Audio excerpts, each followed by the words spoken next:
Baik, ini ada pertanyaan. Pertanyaannya, benarkah Salafi Wahabi bikinan Yahudi? Baik, kalau yang benar bikinan Yahudi itu malah museum yang ada di Minahasa. Ada museum Yahudi di sana. Tapi kalau tadi yang disebut adalah salaf atau taklim salaf, yang saya tahu itu adalah gerakan dari orang-orang yang punya kepedulian untuk menyampaikan dakwah Islam, dan yang saya tahu tidak diorganisir. Jadi yang saya tahu tidak diorganisir, maka tidak ada pimpinan pusat, tidak ada pimpinan wilayah, tidak ada pimpinan daerah, tidak ada pimpinan cabang, tidak ada pimpinan ranting. Karena mereka adalah orang-orang yang dia belajar di Timur Tengah, kemudian ketika pulang membuat pesantren, ketika pulang kemudian mengisi majelis taklim atau membuka kajian-kajian keislaman, atau mereka kemudian membuat artikel-artikel ilmiah atau membuat channel YouTube. Itu semua adalah panggilan hati nurani masing-masing. Karena manhaj salaf itu ada bukan diorganisir, tapi itu karena belajar, kemudian ketika mereka belajar hendak menyampaikan ilmu tersebut kepada masyarakat. Jadi kalau tadi disebut sebagai gerakan bikinan Yahudi, maka kalau gerakan itu harus bisa dikendalikan. Ada pimpinannya, ada cabangnya, kalau perlu ada kantornya. Baik tanzimnya itu, organisasinya itu terbuka, atau tanzim siri, organisasi rahasia, itu pasti ada pimpinannya, ada tokoh-tokohnya. Sementara yang kita ketahui tentang gerakan salaf itu tidak seperti itu, tetapi lebih kepada siapa saja mereka, orang-orang yang ingin menyampaikan ilmu-ilmu keislaman kepada masyarakat, yang bisa jadi mereka punya latar belakang yang berbeda, latar belakang suku yang berbeda, latar belakang pendidikan yang berbeda, latar belakang mazhab yang berbeda. Jadi tidak seperti yang dibayangkan orang bahwasanya Salafi itu adalah organisasi. Bukan. Manhaj salaf itu bisa ada di mana saja. Dia ada di mana saja. Kalau itu berkesesuaian dengan Al-Quran dan As-Sunnah, sesuai dengan yang dipahami oleh para salafus soleh, dia di mana saja, maka itu adalah salaf. Nah, itu adalah salaf. Maksudnya mengikuti para salafus soleh. Dan bisa saja sesama orang-orang yang menginginkan mengikuti salaf itu punya pendapat yang berbeda, karena punya latar belakang mazhab yang berbeda, atau punya latar belakang guru yang berbeda. Karena memang tidak ada acuan khusus atau panduan khusus dari Salafi, itu tidak ada panduan khusus harus satu seperti ini, dua seperti ini, tiga seperti ini. Berbeda dengan organisasi. Kalau organisasi kan ada pakemnya. Nah, pakem 1, pakem 2, setiap anggota harap begini-begini, setiap anggota diwajibkan begini-begitu. Sementara kalau gerakan salaf tidak seperti itu.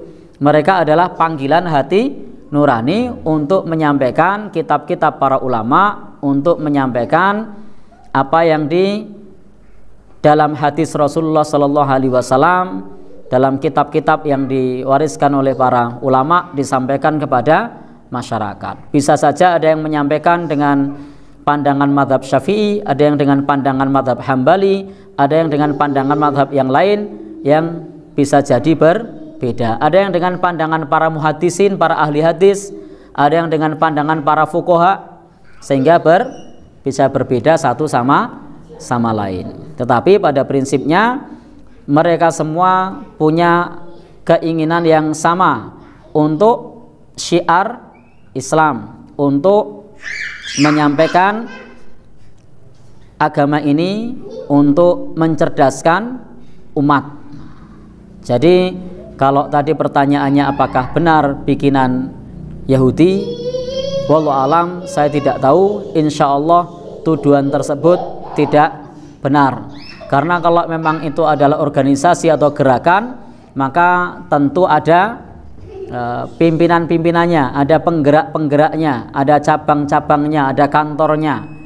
Sementara tidak kita temukan kantornya, bahkan tidak terdaftar di Kementerian Hukum dan HAM. Ada enggak terdaftar di Kementerian Hukum dan HAM?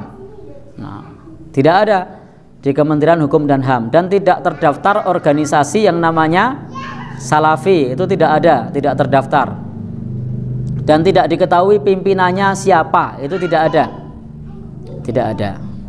Kalau satu gerakan yang didanai itu butuh pimpinan yang menyampaikan ke di bawahnya lagi, menyampaikan ke bawahnya lagi, mulai dari pimpinan teratas sampai jaringan sel yang paling kecil, itu informasi bisa sampai. Tetapi kalau gerakan salaf bisa jadi alumni dari Yaman, alumni dari Madinah, alumni dari Mekah, itu punya pandangan yang berbeda. Itu karena memang gerakan salaf pada umumnya adalah panggilan hati nurani untuk berdakwah di tengah-tengah masyarakat, untuk menyampaikan ajaran dari Rasulullah SAW, berusaha untuk menyampaikan dengan pemahaman para salafus soleh dari Al-Quran dan As-Sunnah. Dan mereka juga menggunakan pandangan para ulama. Maka tidak benar kalau ada yang menyebutkan bahwa manhaj salaf itu tidak memakai pendapat ulama, hanya Quran hadis saja. Itu tidak benar. Jadi manhaj salaf itu juga ada yang mazhab Hambali, ada yang mazhab Syafi'i, bahkan ada yang lintas madhab, Kalau kita sering dengar orang bicara tentang salafi atau wahabi, itu seolah-olah bagi sebagian muslim, tidak semua itu jadi seolah jadi ngomong kalau kita bicara salafi atau wahabi. Tapi saya pernah baca dulu syarah kitab tauhidnya Muhammad bin Abdullah, itu ternyata kan di situ tujuan utamanya kan bagaimana mengajak umat Islam ini untuk kembali kepada ajaran yang murni. Tapi seringkali ketika ada orang bicara salafi atau wahabi, seolah-olah kadang sering memunculkan atau kadang menjelek-jelekan. Baik, terima kasih.